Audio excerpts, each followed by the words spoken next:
Okay, let's start. तो कल हमने पढ़ा था केमिकल डाइजेशन के बारे में, स्मॉल इंटेस्टाइन का पढ़ा था सारा, कि स्मॉल इंटेस्टाइन में की स्ट्रक्चर के बारे में हमने पढ़ा था, कौन कौन से पार्ट्स होते हैं। 3 सेक्शंस में डिवाइड होता है ये, ड्यूोडेनम, जेजुनम एंड इलियम में। ठीक है, तो उनके स्ट्रक्चर के बारे में पढ़ा था कि उनके स्ट्रक्चर में कितने लेयर्स ऑफ टिश्यूज़ होते हैं, टिश्यू की कितनी लेयर्स होती हैं, उनका फंक्शन कौन कौन सा होता है, उनमें कौन कौन से पार्ट्स प्रेजेंट होते हैं, उनका फर्दर क्या फंक्शन है। ठीक है, और वो केमिकल डाइजेशन कैसे करवाते हैं, कौन कौन सी सिक्रीशंस करवाते हैं, ये सारा कुछ हमने पढ़ा था इसमें। ठीक है, केमिकल डाइजेशन के बारे में हमने सारा पढ़ा था। अब हम आज स्टार्ट करेंगे बाइल के बारे में। जो हमने कल इंटेस्टाइन का, स्मॉल इंटेस्टाइन का पढ़ा था, उसमें हमने ये देखा था कि जो पैनक्रियाटिक जूस, ठीक है, बाइल एंड इंटेस्टाइनल सिक्रीशंस, ये तीनों मिलके जो है कंप्लीट डाइजेशन करवाती हैं फूड की। तो पैनक्रियाटिक जूस के बारे में हमने पढ़ लिया था कि उनमें उनकी कंपोजिशन क्या है, कौन कौन से सब कंटेंट्स जो हैं वो उनमें प्रेजेंट होते हैं। ठीक है, और कौन कौन से सिक्रीशंस वो करवाते हैं, कौन से हार्मोन्स को रिलीज़ करवाते हैं। आज हम नेक्स्ट पढ़ेंगे बाइल। ठीक है,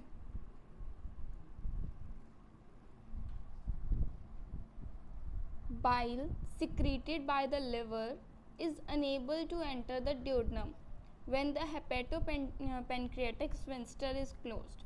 वो कह रहे हैं कि जो बाइल होता है, जो लिवर जो है बाइल जूसेस को सिक्रीट करता है, वो ड्यूोडेनम में एंटर नहीं होता। ठीक है, क्यों नहीं होता? क्योंकि उसमें हेपेटोपेनक्रियाटिक स्फिंक्टर मसल्स की लेयर होती है, वो क्या करती है, वो क्लोज कर देती है।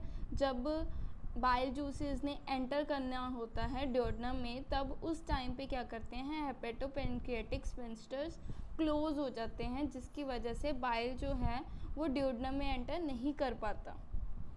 Therefore, it passes from the hepatic duct along the cystic duct to the gallbladder where it is stored.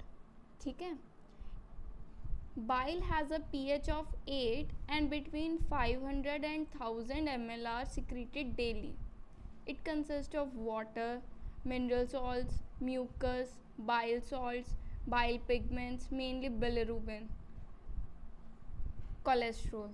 ठीक है, जो बाइल होता है उसकी पीएच होती है 8। ठीक है, और डेली बेसिस पे 500 से लेके 1000 ml तक जो है इनकी सिक्रीशन होती है। कंपोजिशन में कौन कौन से कंटेंट्स होते हैं? पानी होता है, मिनरल सॉल्ट्स प्रेजेंट होते हैं, mucus, bile salts, bile pigments, सबसे ज़्यादा बिलिरुबिन और बिलीबर्डिन, ये 2 कंपोनेंट्स जो हैं ये बाइल पिगमेंट्स बोला जाता है इनको हम। उसके अलावा होता है कोलेस्ट्रॉल। ठीक है, फंक्शंस। अभी अगर आप लोगों ने देखा होगा कि जो लिवर के टेस्ट होते हैं उसमें क्या होता है, उसमें बिलिरुबिन कंटेंट देखा जाता है कि बिलिरुबिन बढ़ा हुआ तो नहीं है या फिर कम तो नहीं है। अगर बढ़ा हुआ हो तो वो सिचुएशन हो जाती है जॉन्डिस की। ठीक है, अगर किसी का बिलिरुबिन सब बहुत ज़्यादा बढ़ चुका हो तो वो उसको जॉन्डिस होता है। बेसिकली जो न्यू बॉर्न बेबीज़ होते हैं उनका बिलिरुबिन बहुत ज़्यादा हाई होता है, मोर देन 1 या 1 और 2 के बीच में होता है उनका जो बिलिरुबिन होता है ना। ठीक है, तो उस केस में क्या होता है, जो न्यू बॉर्न बेबीज़ होते हैं उनको जॉन्डिस की ज़्यादा दिक्कत पाई जाती है, उनमें जॉन्डिस पाया जाता है। ठीक है, और टाइम के साथ साथ जैसे जैसे सिक्रीशंस होती रहती हैं, जैसे जैसे उनकी जो एक्सक्रीशन करती है body in the form of urine, वैसे वैसे जो है बिलिरुबिन का जो कंटेंट है वो डाउन जाता रहता है और नॉर्मल हो जाता है। ठीक है,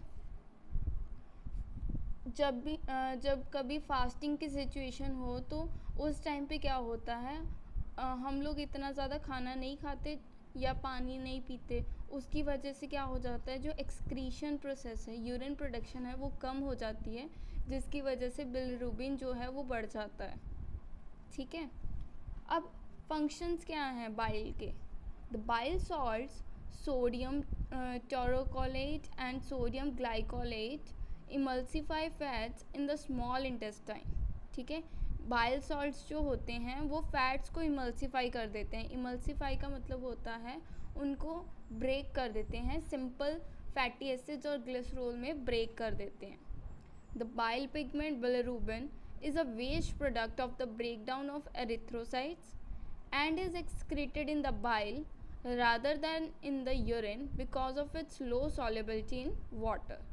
ठीक है, जो बाइल पिगमेंट बिलिरुबिन होता है वो एज अ वेस्ट प्रोडक्ट जो होता है, ठीक है, वेस्ट प्रोडक्ट होता है ये, और ये एरिथ्रोसाइट्स की जब ब्रेक डाउन होती है, जब एरिथ्रोसाइट्स ब्रेक हो जाते हैं और एक्सक्रीट होने होते हैं, तब उस टाइम पे बिलिरुबिन जो है वो बढ़ जाता है। ठीक है, bilirubin is altered by microbes in the large intestine. Bilirubin को ऑल्टर कर दिया जाता है माइक्रोब्स के, माइक्रोब्स जो हैं वो ऑल्टर कर देते हैं बिलिरुबिन को लार्ज इंटेस्टाइन में। Some of the resultant urobilinogen which is highly water soluble is reabsorbed and then excreted in the urine, but most is converted to stercobilin and excreted in the feces। ठीक है, urobilinogen जो है bilirubin की, अगर आपने metabolic pathways पढ़े होंगे biochemistry में, तो उसमें क्या होता है, बिलिरुबिन की जो सिंथेसिस होती है वो वाया दिस सब्सटेंस होती है, यूरोबिलिनोजन। ठीक है, ये जो सब्सटेंस है ये बिलिरुबिन की प्रोडक्शन करवाता है, सिंथेसिस करवाता है। ठीक है, fatty acids are insoluble in water. Fatty acids अगर हम बात करें ऑयल्स की या किसी और चीज़ की, तो वो इनसॉल्युबल होते हैं वाटर में, वो वाटर में सोल्यूबल नहीं होते। ठीक है, good morning Rajni. Good morning ma'am. Why are you late? Ma'am time नहीं देखे। ओके, नेक्स्ट टाइम से ऐसा नहीं होना चाहिए, टाइम पे चाहिए आप क्लास में। Okay okay ma'am. Fatty acids are insoluble in water. हम पढ़ रहे हैं बाइल के बारे में। बाइल जो होता है उसमें बाइल कंपोजिशन होती है इनमें water, mineral salts, mucus, bile salts, bile pigments और कोलेस्ट्रॉल की। ठीक है, जो बाइल सॉल्ट्स होते हैं वो फैट्स को इमल्सिफाई कर देते हैं, सिंपल पार्टिकल्स में ब्रेक कर देते हैं, सिंपलर सब्सटेंसेस बना देते हैं। बाइल पिगमेंट्स जो होते हैं वो एज अ वेस्ट प्रोडक्ट जो है वो रहते हैं और फीसेस के थ्रू जो है एक्सक्रीट होते हैं। ठीक है, फैटी एसिड जो होते हैं वो वाटर में सॉल्युबल नहीं होते, which makes them very difficult to absorb through the intestinal wall. Bile salts make fatty acids soluble, enabling both these and fat soluble vitamins to be readily absorbed। ठीक है, जो बाइल सॉल्ट्स होते हैं वो fatty acids को soluble बना देते हैं। ठीक है, हमने फर्स्ट में पढ़ा ना कि इमल्सिफाई का मतलब होता है कि वो फैटी एसिड फैट्स को जो हैं, फैट पार्टिकल्स जो होते हैं सब्सटेंसेस, उनको सिंपलर सब्सटेंसेस में कन्वर्ट कर देते हैं, इमल्सिफाई कर देते हैं। तो बाइल सॉल्ट्स क्या करते हैं, फैटी एसिड्स को सॉल्युबल बनाते हैं, enabling both these and fat soluble vitamins to be readily absorbed, so that कि उनकी अब्जॉर्प्शन जो है वो ईजिली हो सके। ठीक है, stercobilin colours and deodorises the faeces. ठीक है, ये जो सब्सटेंस है स्टर्कोबिलिन, इसकी वजह से फेसेस का कलर होता है। ठीक है, release from the gall bladder. When a meal has been eaten, the hormone CCK is secreted by the duodenum during the intestinal phase। ठीक है, वो कह रहे हैं कि जब रिलीज़ हो, जब गॉल ब्लैडर में से जब हम मील कोई भी खाते हैं, ठीक है, उस टाइम पे क्या होता है, CCK हार्मोन जो है वो सिक्रीट होता है ड्यूोडेनम में। ठीक है, during the intestinal phase of secretion of gastric juices. ठीक है, इंटेस्टाइनल फेज में क्या होता है, सिक्रीशंस होती हैं गैस्ट्रिक जूसेस। इसमें कौन सा होता है, इंटेस्टाइनल जूस में होता है। गैस्ट्रिक जूसेस जो है वो स्टमक में होता है। ठीक है, इंटेस्टाइनल फेज में क्या होता है, इंटेस्टाइनल फेज में जो सिक्रीशंस होती हैं जूसेस की, these are called intestinal juices and they have basic in alkaline solutions. ठीक है, अल्कलाइन इन नेचर होते हैं, उनकी जो जितनी भी सिक्रीशंस होती हैं वो एल्कलाइन होती हैं, ठीक है। This stimulates contraction of gall bladder and relaxation of hepatopancreatic sphincter, enabling the bile and pancreatic juice to pass into the duodenum together, ठीक है। ये क्या करता है, गॉल ब्लैडर की कॉन्ट्रैक्शन और कॉन्ट्रैक्शन को स्टिमुलेट करता है और हेपेटोपेनक्रिएटिक स्फिंक्टर मसल्स जो होते हैं उनको रिलैक्स करवाता है, ठीक है। सो दैट कि जो बाइल और पेनक्रिएटिक जूसेस हैं वो एंटर कर पाएँ, ठीक है, ड्यूोडेनम में। हमने पहले ये पढ़ा ना कि जो जब बाइल जो है वो लिवर में प्रेजेंट होता है और वो ड्यूोडेनम में एंटर नहीं कर पाता बिकॉज ऑफ हेपेटोपेनक्रिएटिक स्फिंक्टर मसल्स, क्योंकि वो जब बाइल जूसेस एंटर करने को होते हैं तब वो क्या करते हैं, क्लोज कर लेते हैं। तो क्या होता है, जो इंटेस्टाइनल जूसेस होते हैं वो क्या करवाते हैं, वो बाइल और पेनक्रिएटिक जूसेस को पास होने में हेल्प करते हैं, ठीक है, कि वो ड्यूोडेनम में एंटर हो पाए। A more marked activity is noted if chyme entering the duodenum contains a high proportion of fat, ठीक है। सबसे ज़्यादा एक्टिविटी कब होती है कॉन्ट्रैक्शन और रिलैक्सेशन की, जब जो फूड हमने खाया होता है उसमें सबसे ज़्यादा फैट कंटेंट हो, सबसे ज़्यादा प्रोपोर्शन फ़ैट की हो, उस टाइम पे क्या होता है, इनकी कॉन्ट्रैक्शन और रिलैक्सेशन जो है वो ज़्यादा होती है, वो एक्टिविटी ज़्यादा शो करते हैं, ठीक है। Intestinal secretions, the principal constituents of intestinal secretions are water, mucus, mineral salts, enzyme enterokinase, ठीक है। इंटेस्टाइनल सिक्रीशन की कंपोजिशन क्या है, इनमें वाटर प्रेजेंट होता है, म्यूकस, मिनरल सॉल्ट्स होते हैं और एंजाइम होता है एंटेरोकाइनेज। एंटेरोकाइनेज एंजाइम क्या करवाता है, ये कंप्लीट डाइजेशन करवाता है प्रोटीन्स की, ठीक है। अब बाइल में क्या हुआ, बाइल में उन्होंने फैटी एसिड्स को सॉल्युबलाइज करवा दिया, फैटी एसिड्स की ब्रेक डाउन करवा दी। पैनक्रिएटिक जूसेस जो होते हैं उनमें क्या होती है, जो कार्बोहाइड्रेट्स हैं वो सिंपल शुगर्स में कन्वर्ट हो जाते हैं, ब्रेक हो जाते हैं, ठीक है। जो पॉलीसेकेराइड शुगर्स होती हैं, नंबर ऑफ मोनोसेकेराइड्स यूनिट्स जो अटैच होते हैं वो ब्रेक हो जाते हैं सिंगल यूनिट्स में, ठीक है। बाइल में हमने पढ़ा कि वो फैटी एसिड्स को सॉल्युबलाइज करता है। अब ये जो इंटेस्टाइनल सिक्रीशंस हैं ये क्या करवाते हैं, ये प्रोटीन्स की ब्रेकेज करवाते हैं, ठीक है, उनको डाइजेस्ट करवाते हैं। Most of the digestive enzymes in the small intestine are contained in the enterocytes of the walls of villi. Digestion of carbohydrate, protein and fat is completed by direct contact between these nutrients and the microvilli and within the enterocytes, ठीक है। जितनी भी digestion होती है carbohydrates की, proteins की और fat की, कंप्लीट डाइजेशन जो होती है वो कैसे होती है, by direct contact between these nutrients and microvilli and within the enterocytes, ठीक है। एंटेरोसाइट्स जो होते हैं these are the epithelial cells, कल भी हमने पढ़ा था, एपिथेलियल सेल्स की लेयर होती हैं इनमें और ये कॉलम्स में डिवाइडेड होते हैं, ठीक है, कॉलम्स बने होते हैं और इनका मेन फंक्शन क्या है, इन्होंने एंटेरोकाइनेज एंजाइम की रिलीज को सिक्रीट करवाना होता है। एंटेरोकाइनेज जो एंजाइम्स हैं इनका फंक्शन है कि इन्होंने कंप्लीट डाइजेशन करवानी होती है हर एक न्यूट्रिएंट्स की।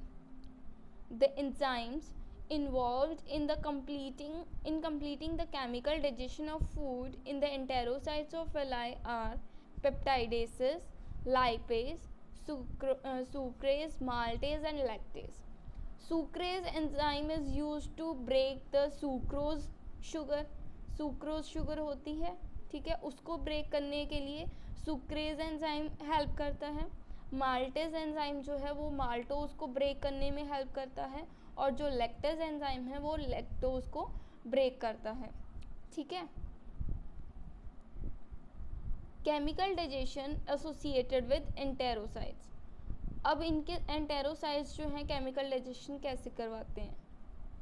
Alkaline intestinal juice assist in raising the pH of intestinal contents to between 6.5 and 7.5. जो अल्कलाइन इंटेस्टाइनल जूसेस हैं ये क्या करवाते हैं, पीएच को 6.5 से 7.5 के बीच में लाके रख देते हैं, उसको रेज कर देते हैं. बट जो स्टमक की पीएच होती है वो 1.5 से लेके 7 तक होती है, उसके बीच में होती है. ठीक है, 5 या 6 तक होती है मोस्टली पीएच जो स्टमक की है, एसिडिक इन नेचर होती है.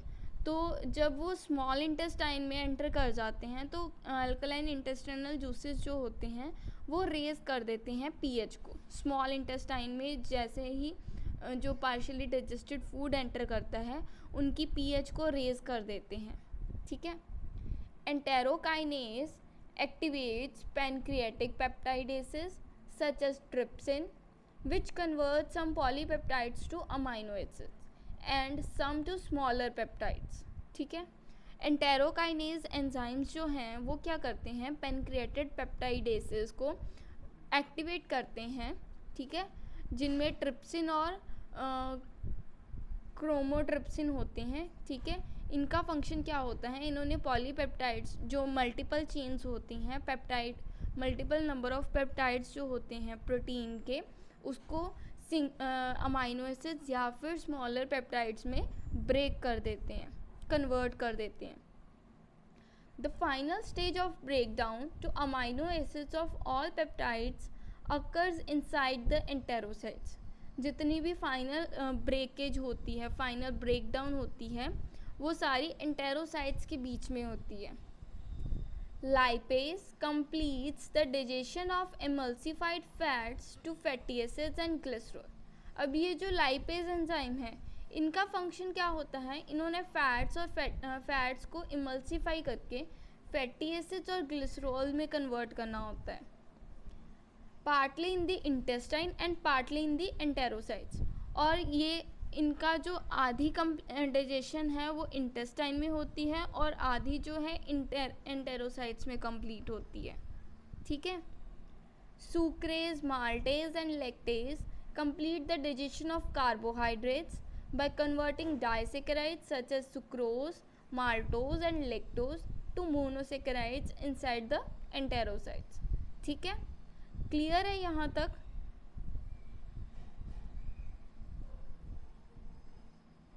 Is it clear to everyone? Yes, ma'am. Okay. Any doubt?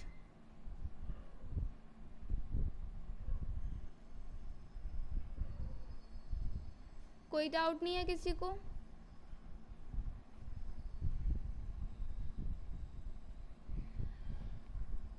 Okay, तो आगे बढ़ते हैं हम.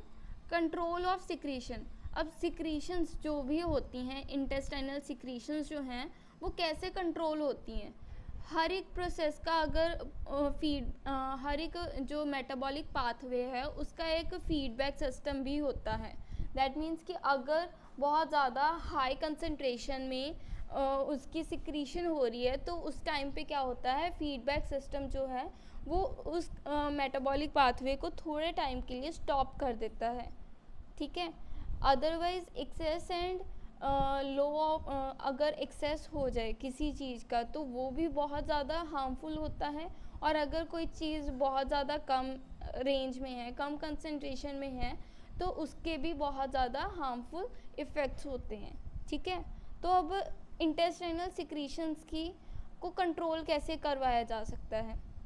Mechanical stimulation of intestinal glands by chyme is believed to be the main stimulus for the secretion of intestinal juice, although the hormone secretin may also be involved. जो mechanical stimulation होती है intestinal glands की, ठीक है, जब crime जो partially digested food जब intestine में एंटर करता है तो उसको ही मेन स्टिमुलस माना जाता है for secretion of intestinal juice. ठीक है. जब partially digested food small intestine में एंटर करता है उसी टाइम पे सिक्रीशंस होती हैं इंटेस्टाइनल जूसेस की.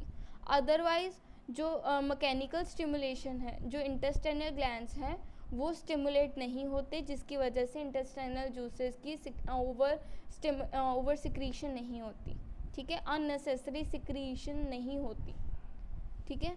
और इसके अलावा जो सिक्रीटिन हार्मोन है वो भी इन्वॉल्व होता है in for controlling the secretion of intestinal juices, ठीक है। absorption of nutrients. Absorption of nutrients occur by two possible processes. अब जो न्यूट्रिएंट्स की absorption है वो दो प्रोसेसेस से हो सकती है,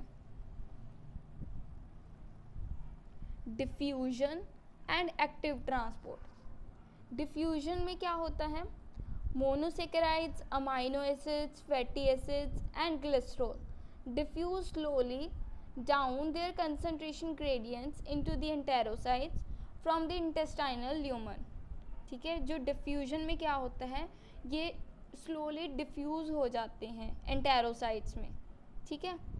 एक्टिव ट्रांसपोर्ट में क्या होता है, monosaccharides, amino acids, fatty acids and glycerol may be actively transported into the villi. This is faster than diffusion. अब एक्टिव ट्रांसपोर्ट में क्या होता है, उनकी ट्रांसपोर्टेशन होती है, जितनी ज़्यादा वो मूव करेंगे उतनी जल्दी उनकी डाइजेशन होगी। Diffusion is a slow process, ठीक है, जिसकी वजह से कंसंट्रेशन ग्रेडियंट जो है वो थोड़े स्लोली जो है वो डिक्रीज़ होता है। बट जो एक्टिव ट्रांसपोर्ट है उसमें क्या होता है, जितने भी स्मॉलर पार्टिकल्स जो हैं, ब्रेक पार्टिकल्स, स्मॉलर यूनिट्स, वो एक्टिवली ट्रांसपोर्ट होते हैं विलाई में, और ये जो है ये डिफ्यूजन से फास्टर प्रोसेस है। Why? Because active transport system में जितनी जल्दी मूव करेंगे उतनी जल्दी उनकी डाइजेशन होती है, ठीक है।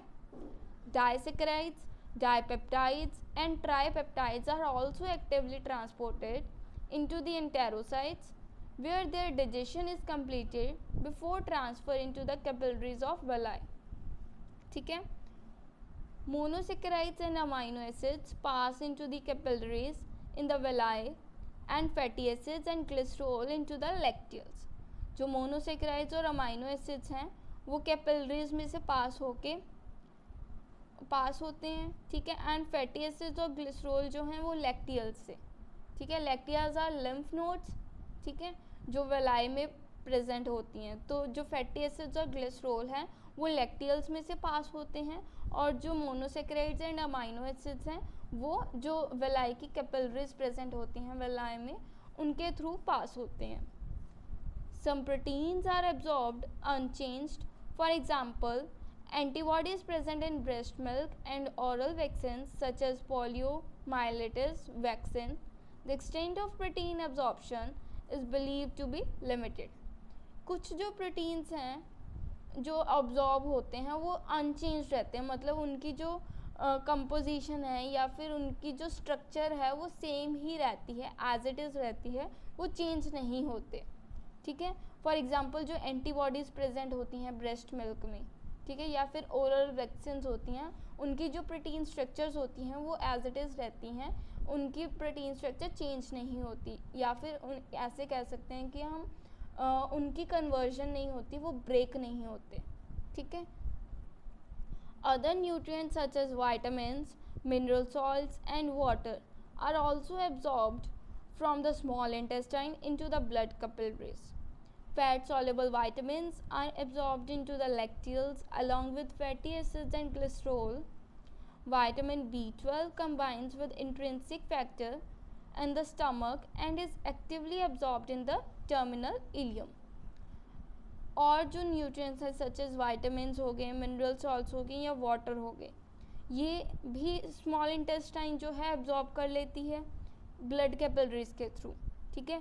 ब्लड कैपिलरीज के थ्रू जब वो एब्जॉर्ब करते हैं तो ब्लड जो है उनके जो प्लाज्मा सेल्स हैं वो इनकी ट्रांसपोर्टेशन करवाते हैं ऑल ओवर द बॉडी, ठीक है, थ्रू आउट द बॉडी इनकी ट्रांसपोर्टेशन करवाते हैं इन न्यूट्रिएंट्स की।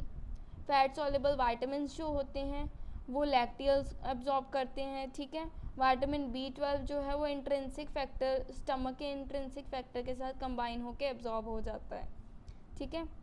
Surface area through which absorption takes place in the small intestine is greatly increased by circular folds of mucous membrane and by the very large number of villi and microvilli present, it has been calculated that the surface area of small intestine is about 5 times that of the whole body. ठीक है, जो surface area होता है जब absorption होनी होती है तो स्मॉल इंटेस्टाइन का जो सरफेस एरिया है वो इंक्रीज हो जाता है. ठीक है, बिकॉज ऑफ सर्कुलर फोल्ड्स जो म्यूकस मेम्ब्रेन म्यूकस लेयर में प्रेजेंट होते हैं.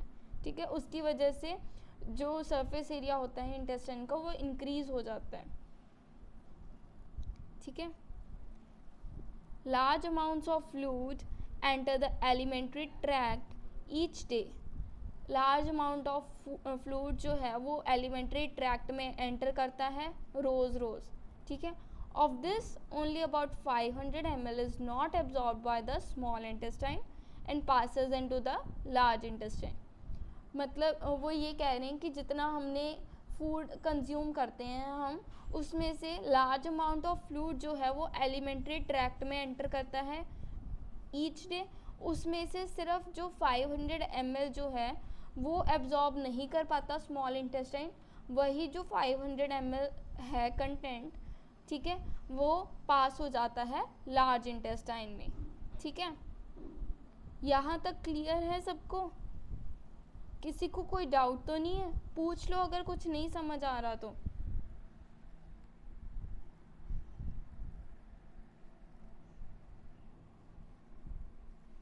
हाँ जी रजनी,